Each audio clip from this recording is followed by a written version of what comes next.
What if I told you there was a single, elegant principle that could unify pretty much everything? We're talking physics, ethics, even consciousness itself. Today, we're going to dive into a really radical new idea called the conciseness theory. I mean, just imagine a single idea so powerful it could not only solve the chaotic dance of planets, but also tell us the most stable way for society to work. That is the huge, ambitious claim at the heart of this whole theory. So you're probably asking, how can one idea possibly claim to do so much? Well, it all comes down to a single, really powerful premise that completely changes how we look at the universe.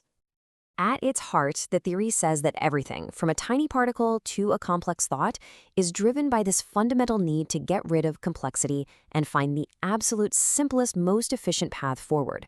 You can think of it like nature's ultimate optimization algorithm, always running.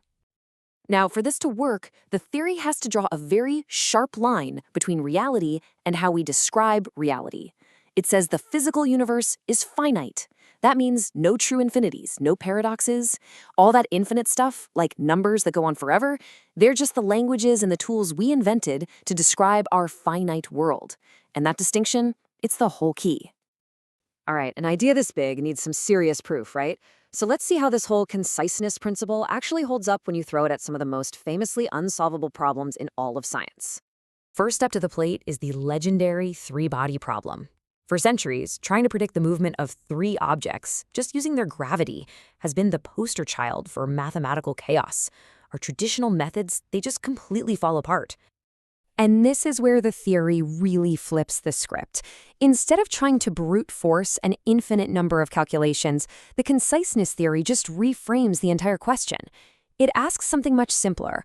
What is the single, most efficient, lowest energy path the whole system can take? So instead of trying to predict a chaotic future, the theory just calculates the most optimal next step. At every single moment, the system computationally finds and then just snaps to the one configuration that costs the least amount of energy. And this process, well, it effectively tames the chaos and gives you stable, predictable orbits. But the theory, it doesn't stop with just computations. It makes a really bold claim about the very fabric of space and time. It's basically saying that the expansion of the universe isn't this smooth, continuous process we've always imagined. Now, here's where it gets really interesting. The theory's proponents say that when you analyze real data from the Sloan Digital Sky Survey, you see something startling. If you take the standard model's smooth curve and subtract it from the real data, you don't get random noise. You get these really distinct periodic spikes. And the interpretation here is that this is evidence the universe expands in discrete, quantized jumps, because that's the most concise way for spacetime to evolve. Okay, so we've jumped from planetary orbits all the way to cosmic expansion. Now, let's really put this thing to the test and see how this same principle could possibly apply to something as abstract as human ethics. To pull this off, the theory introduces a tool called the conciseness cost functional. It's basically a formula to mathematically measure the overhead of a big idea. You know, how much conflict does it cause? What are its blind spots? And how much effort does it take to actually use it? So this cost is broken down into three main things. You've got redundancy cost, which is the price you pay for internal conflict. Then there's loss cost, which is the risk you take from ignorance or having blind spots. And finally, decision cost is just the raw effort it takes to make a choice. A stable, wise concept is one that keeps all three of those as low as possible. And when you actually apply this analysis to some of our most deeply held ideals, well, the results are fascinating. Chasing absolute truth turns out to be incredibly costly because it has the highest risk of exposing you to things you don't know. Absolute freedom is also costly because it creates a ton of conflict. The concept that ends up with the lowest overall cost, the most mathematically stable state, is peace. So, according to this framework, peace isn't just some lofty ideal we hope for, it's a mathematical equilibrium. It represents the state that most efficiently handles conflict and minimizes risk, which makes it the most concise and therefore the most stable way to organize a society.